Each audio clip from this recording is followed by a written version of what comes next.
Apakah Anda pernah berada di situasi di mana Anda merasa sangat ingin mengatakan tidak, tetapi mulut rasanya berat untuk mengucapkannya? Setiap kali ada yang meminta bantuan atau mengajak kita, seringkali kita terjebak dengan jawaban "ya", bahkan saat hati kecil berkata tidak. Kenapa ya?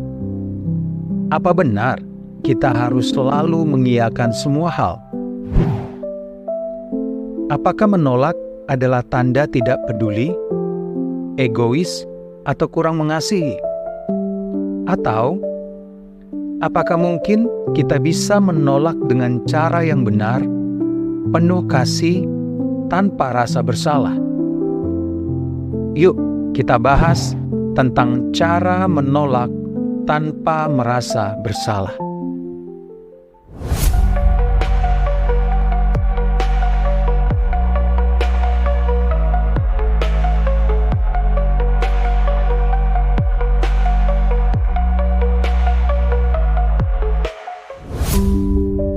Menolak adalah bagian dari keseimbangan hidup yang sering kita abaikan. Ketika kita tidak bisa menolak, perlahan beban yang kita pikul semakin berat. Ingatlah, Alkitab juga mengajarkan kita untuk jujur dengan hati kita sendiri. Seperti yang Tuhan Yesus katakan di dalam Injil Matius 5 ayat 37. Jika ya, hendaklah kamu katakan ya. Jika tidak, hendaklah kamu katakan tidak. Menolak bukanlah tanda kelemahan atau tidak peduli, tetapi tanda dari hati yang tahu batasannya.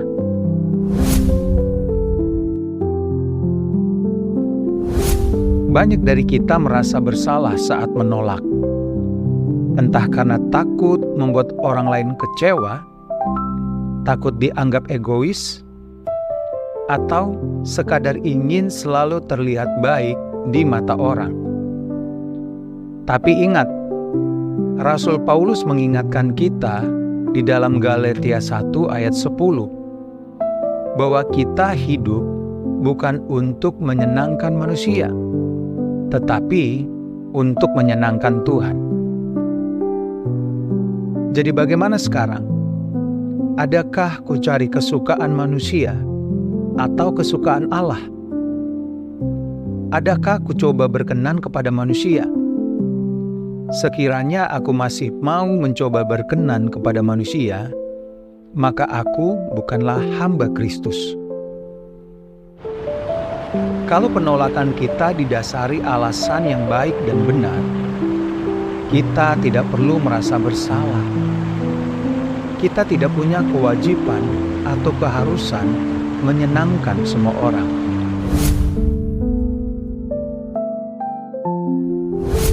Menolak tidak berarti mengabaikan kasih. Kita bisa menolak sambil tetap menunjukkan perhatian. Caranya, berkata benar di dalam kasih, seperti yang diajarkan di dalam Efesus 4 ayat 15. Tetapi dengan teguh berpegang kepada kebenaran di dalam kasih, kita bertumbuh di dalam segala hal ke arah Dia, Kristus yang adalah kepala. Misalnya, ketika Anda diajak melakukan sesuatu yang tidak sesuai dengan prioritas Anda bisa berkata, "Terima kasih sudah mengajak saya, tapi kali ini saya tidak bisa ikut." Dengan begitu, kita jujur tapi tetap menghargai perasaan orang lain. Ada beberapa langkah praktis untuk menolak tanpa rasa bersalah. Yang pertama, tetapkan batasan pribadi. Kenali apa yang penting dan sesuai dengan prinsip hidup Anda. Saat kita tahu batasan kita, keputusan untuk berkata tidak pun menjadi lebih mudah. Kita perlu mengetahui batasan diri. Bayangkan hidup kita seperti sebuah rumah. Batasan itu adalah dinding rumah yang menjaga agar hanya hal-hal baik yang dapat masuk. Begitu juga dalam relasi. Saat kita tahu apa yang menjadi prioritas dalam hidup, kita lebih mudah menyaring mana yang boleh dan tidak boleh masuk. Misalnya, Anda memprioritaskan waktu keluarga di akhir pekan. Jadi, ketika ada teman mengajak Anda melakukan sesuatu yang akan mengganggu waktu bersama keluarga, Anda bisa menolak dengan tenang tanpa rasa bersalah. Buat daftar prioritas utama Anda. Misalnya, waktu untuk keluarga, pelayanan di gereja, pekerjaan, dan waktu pribadi. Ketika kita tahu batasan itu, akan lebih mudah untuk menolak dengan tegas. Langkah kedua adalah latih komunikasi yang tegas dan jujur. Berani berkata tidak dengan lembut. Latih diri untuk menyampaikan penolakan dengan jujur, tanpa perlu berputar-putar atau merasa tertekan. Tidak harus menjelaskan panjang lebar, cukup singkat dan to the point. Ketika seseorang meminta bantuan Anda untuk suatu proyek, tetapi Anda sedang sangat sibuk, katakan dengan jelas, "Maaf, saya tidak bisa membantu kali ini." Anda bisa menambahkan, "Tapi saya harap proyekmu berjalan dengan lancar." Ini tetap memberi dukungan, tanpa harus berkomitmen pada hal-hal yang tidak bisa Anda lakukan.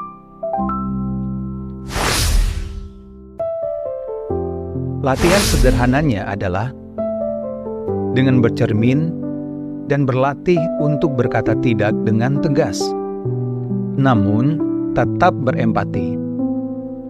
Pilih bahasa tubuh yang tenang, seperti tersenyum atau sedikit menunduk, yang menunjukkan niat baik Anda meski tidak bisa membantu. Langkah ketiga adalah berdoa untuk kebijaksanaan. Minta kebijaksanaan dari Tuhan, agar Anda dapat mengambil keputusan dengan tepat. Dengan berdoa, kita merasa lebih tenang dan keputusan pun jadi lebih matang. Menolak terkadang bukan keputusan mudah, terutama jika itu menyangkut orang yang kita sayangi atau teman dekat. Maka, berdoa untuk kebijaksanaan dan ketenangan adalah langkah penting agar penolakan kita dilandasi oleh keputusan yang penuh kedewasaan. Langkah ini cukup sederhana, namun sangatlah berkuasa. Sebagai orang yang bersungguh-sungguh percaya kepada Kristus, sudah seharusnya kita melibatkan Tuhan dalam setiap keputusan dan kegiatan kita. Saat Anda dihadapkan dengan permintaan yang sulit, luangkan waktu untuk merenung dan berdoa. Tanyakan pada Tuhan, apakah ini adalah hal yang benar untuk dilakukan, atau lebih baik untuk dilepaskan? Doa ini bisa singkat, misalnya, "Tuhan, beri saya kebijaksanaan untuk tahu kapan harus berkata tidak dan kapan harus berkata ya dengan tulus dan kasih." Langkah keempat adalah fokus pada alasan, bukan pada emosi. Menjadi rasional dalam mengambil keputusan. Kadang, rasa kasihan atau khawatir akan reaksi orang lain membuat kita terburu-buru menyetujui sesuatu. Namun, kita perlu mengendalikan emosi dan fokus pada alasan yang rasional. Kita bisa berkata tidak tanpa harus merasa bersalah. Jika kita tahu alasan di balik keputusan itu adalah benar. Ketika seseorang meminta bantuan finansial, tetapi Anda tahu situasi Anda sendiri sedang tidak memungkinkan, ungkapkan dengan jujur tanpa emosi berlebihan.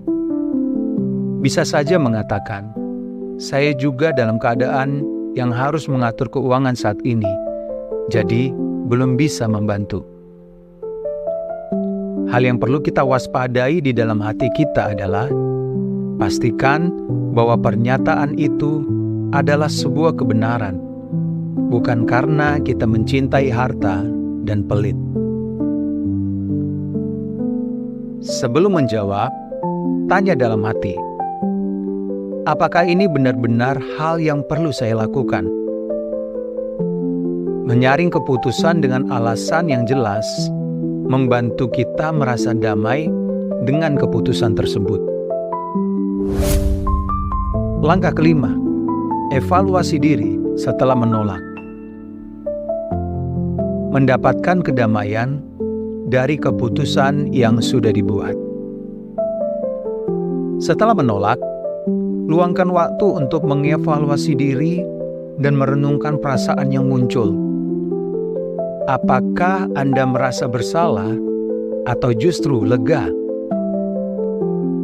Evaluasi ini membantu Anda makin mantap dalam keputusan-keputusan mendatang. Setelah Anda menolak suatu permintaan, renungkan dengan tenang dan catatlah dalam hati apakah keputusan itu mendatangkan damai sejahtera atau justru kegelisahan. Ini membantu Anda lebih mengenali prioritas di masa depan. Buatlah jurnal untuk mencatat perasaan Anda. Saat Anda menyadari bahwa keputusan menolak bisa mendatangkan damai, Anda akan lebih percaya diri untuk menolak hal-hal yang tidak sesuai dengan batasan Anda. Kelima hal ini harus kita latih agar kehidupan kita menjadi lebih berkualitas dan matang. Menolak adalah bagian dari kasih yang dewasa. Kasih yang tahu kapan harus berkata ya, tapi juga berani berkata tidak. Ingatlah, kita tidak hidup untuk selalu membuat orang lain senang.